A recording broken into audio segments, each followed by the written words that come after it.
Dear accepted women students, I'm honored to be giving you this presentation. Congratulations on all of your hard work and welcome to Wentworth.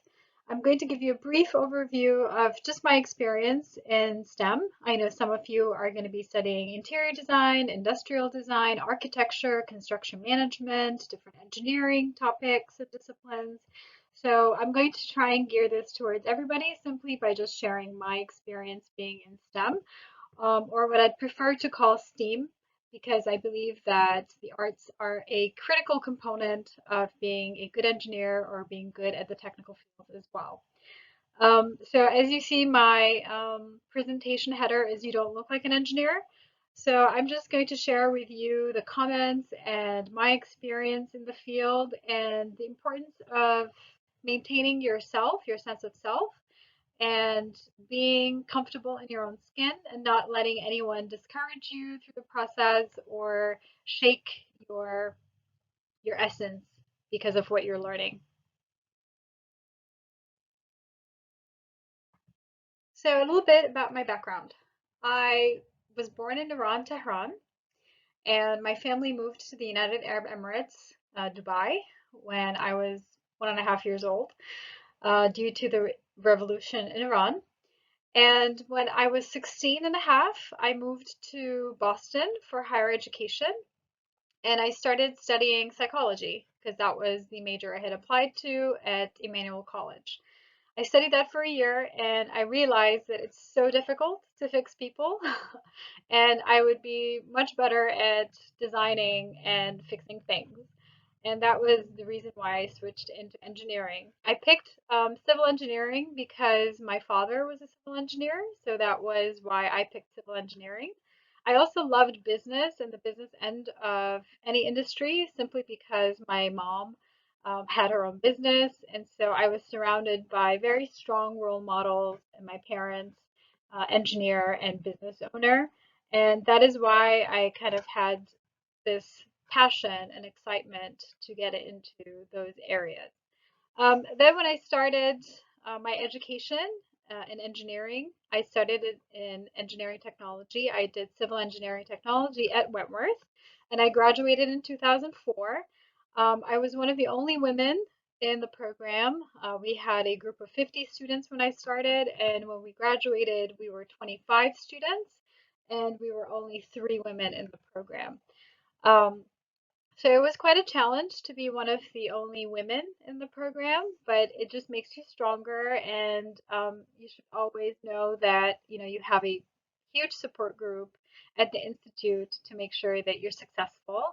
And now I see more and more women in different areas of STEAM, which is very exciting, and you will be a great network for each other. So I finished my studies at Wentworth in 2004 and I started working in industry. I worked in Boston for a couple of years and then I took on an assignment where I had to travel to Hawaii. And so I did a lot of travel to the South Pacific. I would work there for 3 weeks, work back in Boston for another week, or work 2 weeks in Boston, 2 weeks in Hawaii. And at some points, I also worked in Dubai. So I did 1 week Hawaii, 1 week Dubai, 2 weeks Boston, and it was on this rotation. It was a pretty hectic time in my life because I had to travel a lot. And so at the same time, I had started pursuing a master's program at Worcester Polytechnic Institute in Worcester, Mass. So I did some of my courses in person, some of them online, and I was traveling back and forth between different areas around the world. Um, then around, I think it was 2009, I decided to stop working full time and to go back to school full time. And I spent that time working on my master's thesis to finish that and start a PhD program at WPI in civil engineering. So pretty much I did my master's while I was working, and it took me about 4 years to finish my master's working, while it took me 3 years to finish my PhD full time. And I really did that full time. I didn't do anything else. It was all PhD work for the 3 years. So some of the things I enjoy doing, I enjoy engineering projects, working on projects, working on different discipline types of projects and connecting different um, topics and discipline areas. I've had the honor and pleasure to work on a lot of complicated projects, especially the one I worked in Hawaii was a major infrastructure project around building elevated guideway from the east to the west side of Oahu Island. Um, Majority of the work I did in industry was heavy construction and heavy civil works. So that was the area that I gained most of my experience in. I also worked in vertical construction or buildings, and I also worked on the sustainability component of buildings. When I lived in Hawaii, I really realized that I wanted to get into sustainability. And a lot of times, what you'll find is that when you're working in industry, you start to find your path because you see what you're passionate about and what really excites you. Um, so I picked sustainability when I was in industry because I saw the beautiful nature of Hawaii and the importance of us preserving nature. Some of the other things I like to do, which are not technical, are I love musical performance. I love music composition. I write music. I write the lyrics for songs. I also enjoy acting and fencing and boxing. I do those at different seasons simply because there isn't enough time to do everything. But these are some of the areas that I particularly enjoy. I love teaching and interacting with students. I love bringing on hands-on experiences in the classroom around projects. So a notable project I worked with my students was around sustainability of the built environment, both here and in France. And for that particular course, I got a grant and took 5 of our students to Paris and to Normandy for a week, where we got to collaborate with students from INSEE and we looked at standards around sustainability in France, and we looked at our standards in the US, and they worked on a project around that. So the overwhelming comment I've received in all of my travels and working on projects across the globe has been, you don't look like an engineer. And that always confused me because I didn't know that engineers look any particular way. And you may get stereotyped into whatever discipline you're learning. They may say, well, you don't look like blah, blah, or you don't look like you would be, doing this kind of work. So what does that really mean? So let's unpack what it means that you don't look like an engineer. I don't look like this this or any of these gentlemen. So the face of engineering and the face of STEAM and the face of all of our disciplines has changed. And sometimes when we hear those kinds of comments, it could be discouraging to hear, oh, you don't look like an engineer, or you don't look like you would be a construction manager, or you don't look like an industrial designer, or you don't look like, you're a business leader. So I don't want that to discourage you.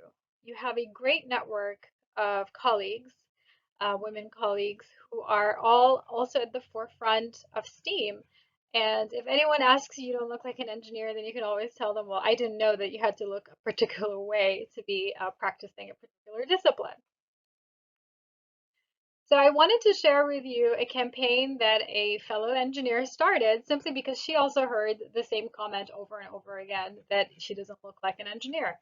So I think if you go on online, you will see this campaign, and you have all of these strong women in different roles, engineering, who are saying, I look like an engineer, and this is what I've done to break that stereotype of an engineer looking a certain way, or if you're in a particular industry, that you have to follow a certain box or a certain stereotype for you to fit in. And my message with this really is do not try and alter yourself. You want to be yourself throughout your academics, throughout your career, and you will find your passion, and people will have to embrace you for who you are. And to be confident in who you are as you navigate through your academics and career.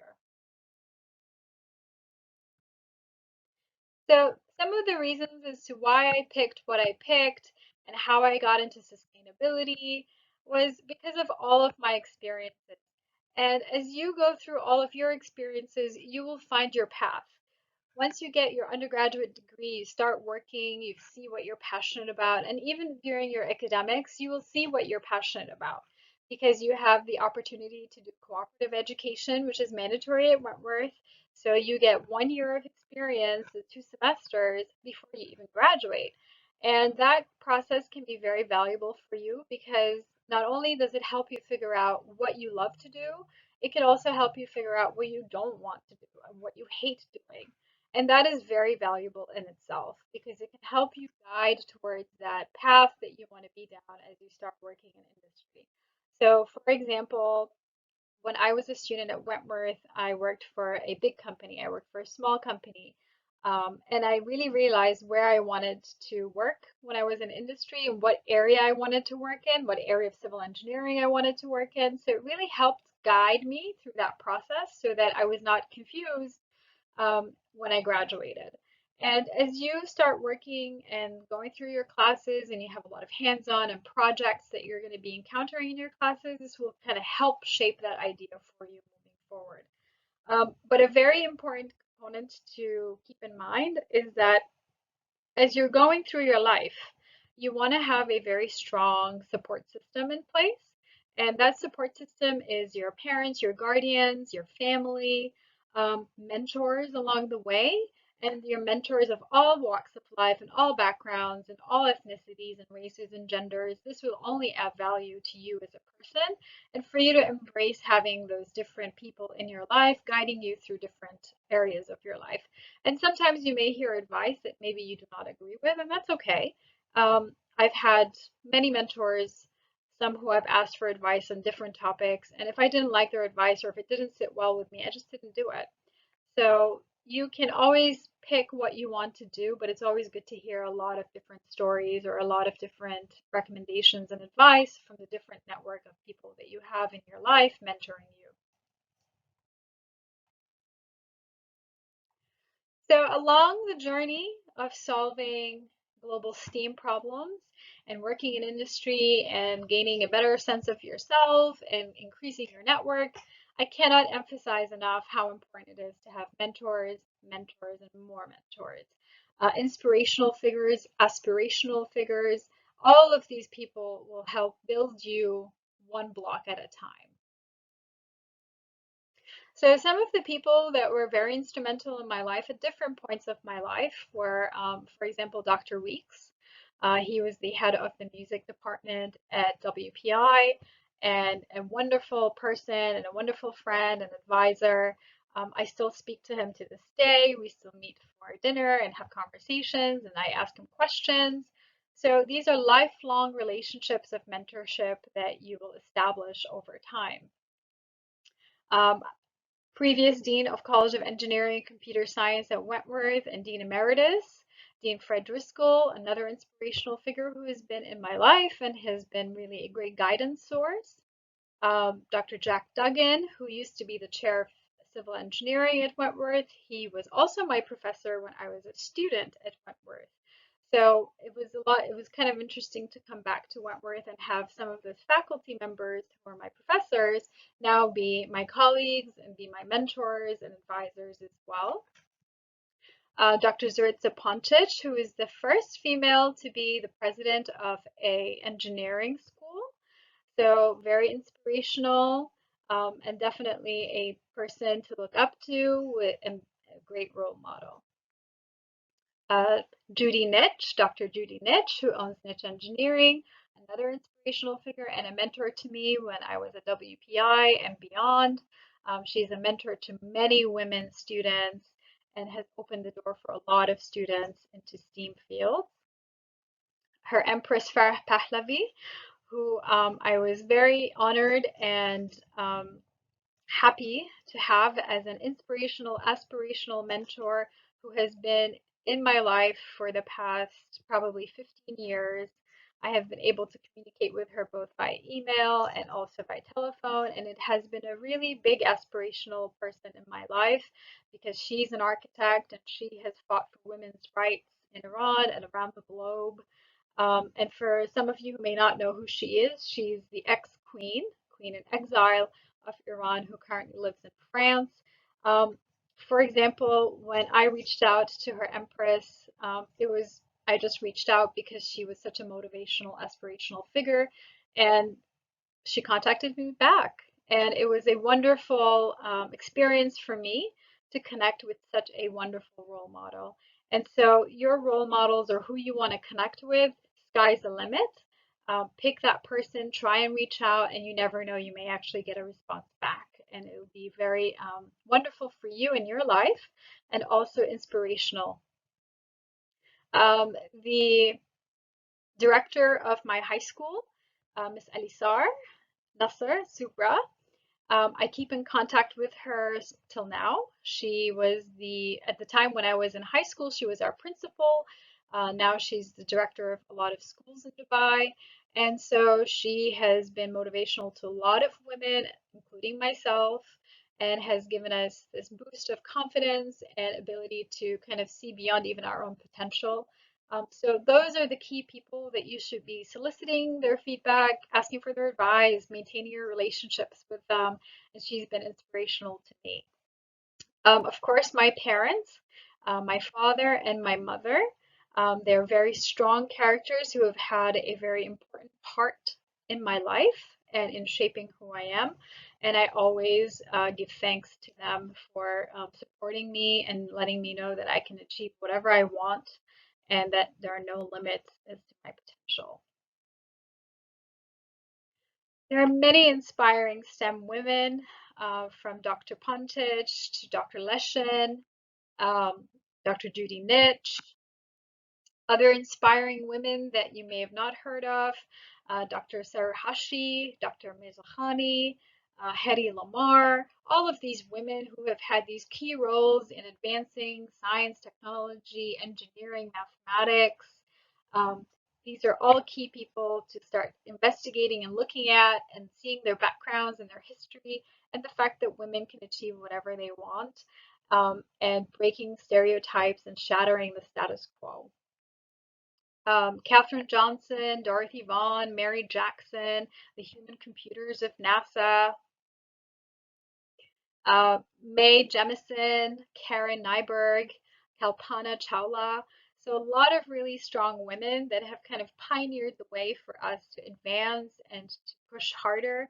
So anytime someone tells you, what are you doing studying this? You don't look like you would fit in here, or, they're stereotyping you or trying to fit you into a box, you should always push that aside and not let that discourage you and just kind of let them know that this kind of thinking is just not right. um, Anusha Ansari, Mary Golda Ross. So you have a lot of these very, very strong women who have made substantial impact in the field of STEAM. And so you have great role models and aspirational figures, and maintaining your new mentors and getting their advice and pushing them forward in your life so that you can also advance and learn from them is really critical and key. So one question that I want you to kind of change in terms of how you're thinking about things is, don't ask yourself what you want to be when you grow up, because that usually leads to stereotypical typecasting. Instead, you want to ask yourself, what problem do you want to solve? And when you can answer that question, you can figure out what you need to be studying or what you need to be pursuing to be able to solve that problem. Whether it's one of the United Nations Sustainable Development Goals around poverty, hunger, good health and well-being, quality education, gender equality, clean water and sanitation, affordable and clean energy, decent work and economic growth. So all of these areas require us as women to get involved in and to solve these problems. Um, so if you're asking yourself, what do engineers do or what do designers do? They do everything. We are in everything and everywhere, and probably how you got to your school in terms of transportation, the materials you're wearing, the computer that you're on right now, your phone, telecommunications, everything has been done by a designer. Everything has been done by an engineer, designer, architect, construction manager, business person. So we are in everything and you can do everything. You just have to kind of figure out where you want to land.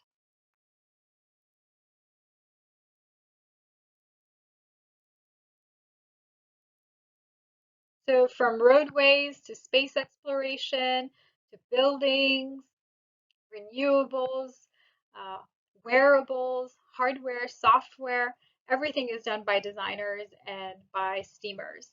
So you have a very successful career path in front of you. I'm sure you're going to enjoy all of our curriculum since all of our faculty have at least 10 years of industry experience and they bring on real projects in the classroom, and you'll be able to really get a sense of what it's going to be like when you're in industry.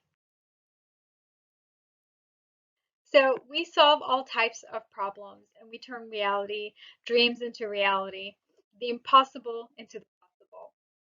And in solving the global problems that we're facing today, I recommend that you always stay true to yourself, pursue your passion, be passionate about what you want to do, because then it's not like having a job, right? It's you love what you're doing and the time flies and you'll advance because you're passionate about it. Don't let anyone tell you you don't look like you should be in STEM or in STEAM. Unpack it for them, break stereotypes and shatter the status quo, and have a team of mentors from all walks of life who are guiding you through this process forever. And always include your parents and guardians in that process. They have a wealth of knowledge and background to share with you and to advance you forward, and they always have your best interest at heart. So be yourself and enjoy what you're doing. Thank you, Accepted Women, for watching my presentation. It's really exciting that you're going to be joining us on campus. If you have any questions, feel free to connect with me and send me an email. I'm always available. And I look forward to meeting you in fall 2020.